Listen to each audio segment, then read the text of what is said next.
Welcome back, class.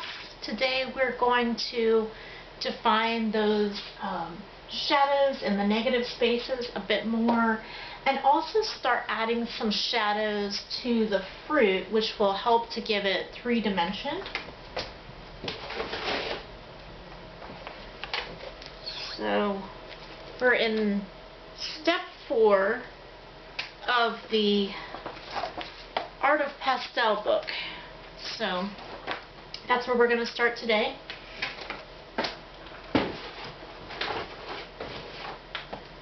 And we're also going to darken up this shadow that's created by this drapery here. We're going to start adding in some more neutrals, some more brownish green colors, similar to what we've got here. So I'm going to start with some burnt sienna in the bowl and just define those negative space shadow shapes a bit more.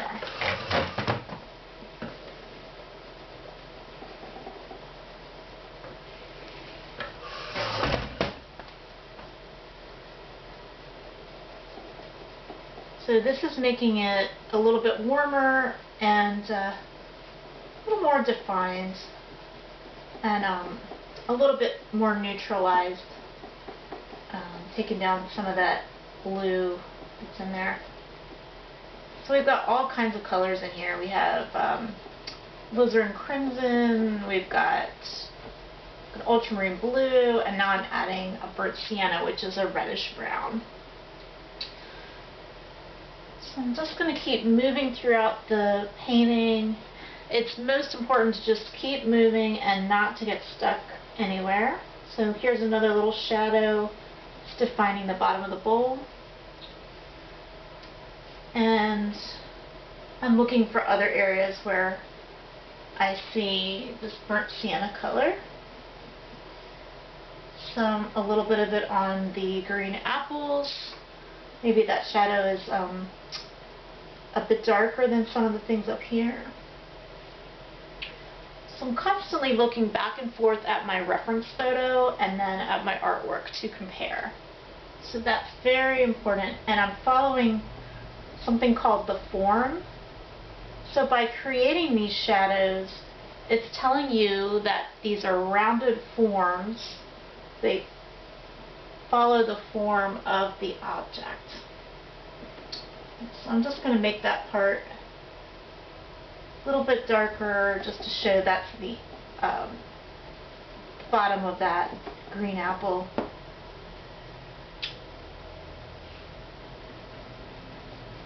And I'm going to try to get rid of any outline areas. Really, those are just a guide, but we want it to be more about the shading. Let's start darkening this bottom of the Bartlett pear just a little, but not too much. Let's see, I think I see a little bit burnt sienna here on the lemon area. And now I'm going to go back to that neutral green that I made the other day. I'm going to use yellow, red, and blue on some of these green pieces of fruit.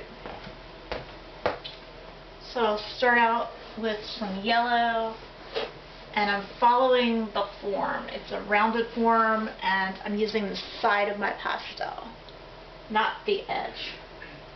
So again, a little bit of red over top of the yellow,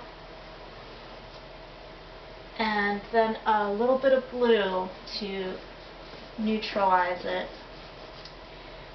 a little bit.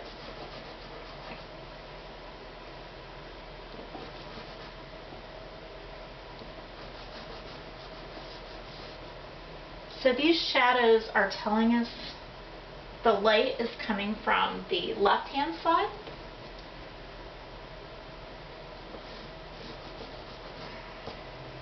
Okay. So I'm going to move on to our lemon. We've already got some yellow, so I'm just going to add a little bit of blue, a little bit of red, And it's important to keep some areas of the local color showing. So that's where your lights are going to be, these areas here. So you only want to fill in a portion of the shadow.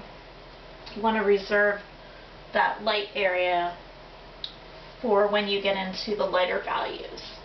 So we're working dark to light, and that's a traditional way to work with oils, is to work with the darker values first and then move gradually up to the highlights. That would be your last thing that you would do. Just going to define that character a little bit, put in a little cast shadow underneath the lemon, maybe add one where the pear is, and this is just going to help give us a little bit more depth to our piece. Maybe I'll go back in and add a little more character to this apple, you know, try to make it a little more interesting, a little more asymmetrical. And when you're working with organic shapes, they tend not to be perfectly symmetrical on both sides. Just going to add a little bit of that spring green. And I'm going to decide whether the apple is going to overlap or the peach. And in this case, I think I'm going to let the peach overlap, just to make it clear what's going on here. So I'm adding a little more red to that peach, a little more definition there with the local color. I'm going to come up here and add a little bit more. So this is starting to, I'm going to go in there and define that shadow shape that I mentioned before. Just going to lighten up that value, again, just to show what's overlapping what, and I'm following this rounded. Now I'm using the tip of my pastel, so you can go back and forth between the side and the tip. Like, using the tip is better for drawing, and the side is usually better for shading in your piece. So I'm going to add a little bit of a lighter value, a little bit of yellow ochre, as I drew into a darker area. So then as things overlap, they might create shadowed areas. And the peach has a lot of colors in it. It has oranges, it has reds. It's not just orange. So you want to be, you know, mindful of that. And if you can get to some fresh fruit, all the better, because then you can observe it from life.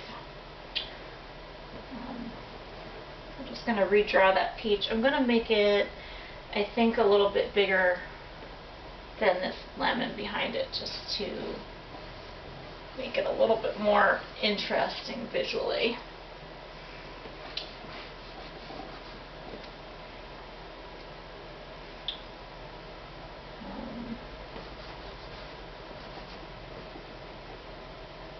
Maybe we'll lighten that up a little. Lighter value here.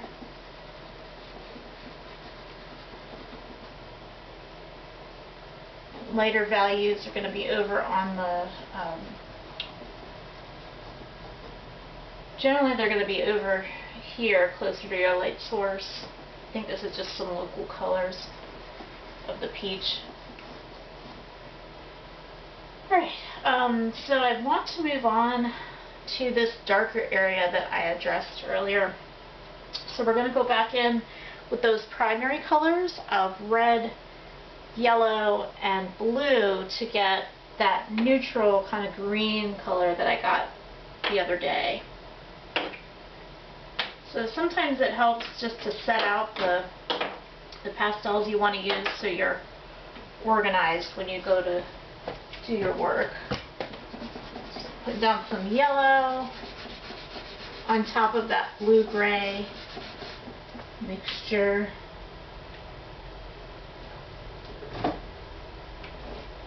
Then I'm going to get some red,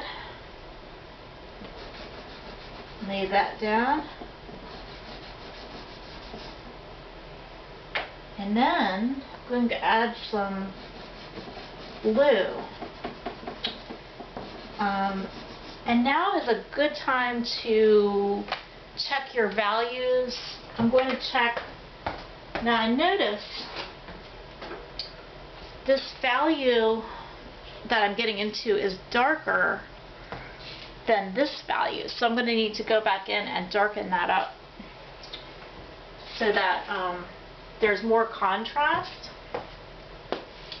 So I could start with that, some burnt sienna, maybe a darker blue, and I'm going to start rubbing these colors together to try to get this darker.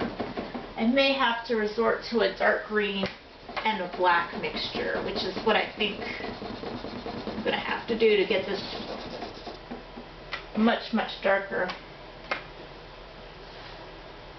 So I'm going to try for a little bit of this dark green. Let's see if I can, yeah, that's definitely getting darker. So you can see this is lighter, this is darker, this is starting to get darker than that. So you can make your own black or like a dark neutral. In this case it's not quite black, it's maybe a darker neutral greenish. It's hard for me to define it. So sometimes you can just go in with a darker green or a darker blue and build a darker value without rushing to get into your black. And maybe I'll leave a couple marks, you know, undefined, a couple marks of broken color just for fun. Maybe I'll let some of that color show through, you know, that I added just to create some interest and excitement instead of everything being perfectly blended. Okay. So from time to time it's good to step back from your work and just assess your values and your colors. So working on an easel is a really good idea because you can see your whole painting when you step back, as opposed to when you sit, you can only see part of it. So let's go back in, add a little up where the light would be in your pear. I'm just going to add some lighter yellow to that Bartlett pear. Maybe I'll give it a little more character as well. No.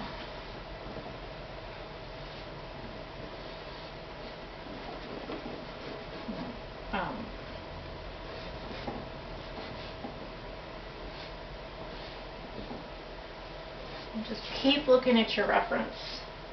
I'll add an indication of where the stem would be, which is a little difficult there to do. I think I'm also going to add in some green just to darken up this shadow a little, so there's a little more contrast. And see how I'm doing on time. Just going to address this area right in here. This turquoise area, the color isn't quite right, so I'm cheating and I have a pastel pencil in that color, or not pencil but stick.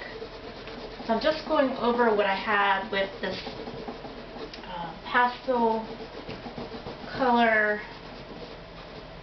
and I'm also going to check the value, how light or how dark is it. So I'm lightening it with a little bit of light blue just to create some contrast. Okay, so the last thing I'm going to do is I'm just going to darken this edge right here. Some more blue, and maybe mix up a blue violet, and that will help these to stand out. So value shifts either from light to dark or dark to light can help to create something called an edge. So I'm going to add some alizarin just to get that beautiful violet color. So there's some alizarin there. Put a little bit more dark on top of it. And we give it a bit of a rub, but that does lighten it every time you rub in color. So I'm just going to go over it with some dark blue and just leave those marks right where they are. And I might darken up this one just a little.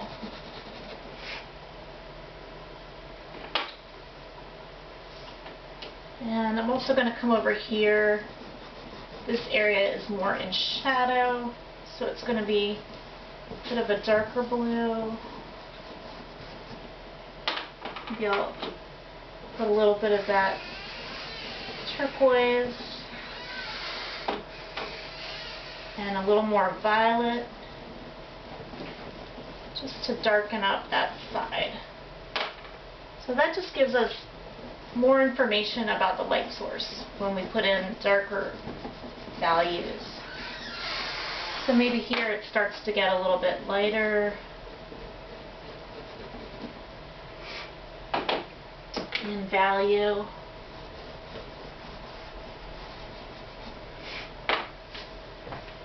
Okay, so I've gone over darkening up your background shadows. I've added some form shadows to the piece. I might add a little bit more here, just to really, there. And I've also darkened those negative space shadows as well and added some cast shadows underneath the fruit. And so I think that's going to be a wrap for today, and in the next portion I'll start refining some more of those lighter values. Thank you.